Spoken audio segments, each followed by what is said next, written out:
اعوذ باللہ من الشیطان الرجیم بسم اللہ الرحمن الرحیم رب اشرح لی صدری ویسر لی امری واحلل عقدۃ من لسانی یفقہوا قولی۔ منتخب احادیث اکرام مسلم، مسلمان کا مقام۔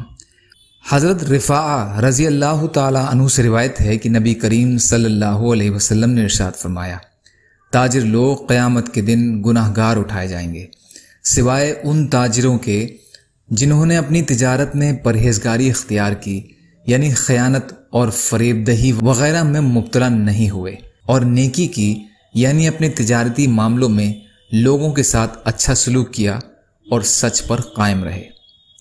ترمذی۔ حضرت کعب رضی اللہ عنہ کی صاحبزادی ام عمارہ انصاریہ رضی اللہ عنہا سے روایت ہے کہ نبی کریم صلی اللہ علیہ وسلم ان کے ہاں تشریف لائے۔ انہوں نے آپ کی خدمت میں کھانا پیش کیا۔ آپ صلی اللہ علیہ وسلم نے ان سے فرمایا، تم بھی کھاؤ۔ انہوں نے عرض کیا، میرا روزہ ہے۔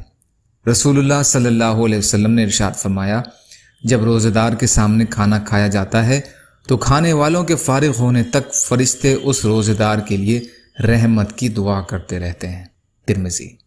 حضرت ابو ہریرہ رضی اللہ عنہ روایت کرتے ہیں کہ رسول کریم صلی اللہ علیہ وسلم نے ارشاد فرمایا، ایک درخت مسلمانوں کو تکلیف دیتا تھا، ایک شخص نے آ کر اسے کاٹ دیا تو اس عمل کی وجہ سے وہ جنت میں داخل ہو گیا۔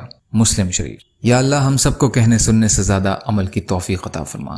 یا اللہ مظلوموں کی مدد فرما، ہم سب کو اپنی استطاعت کے بقدر اپنا حق ادا کرنے والا بنا۔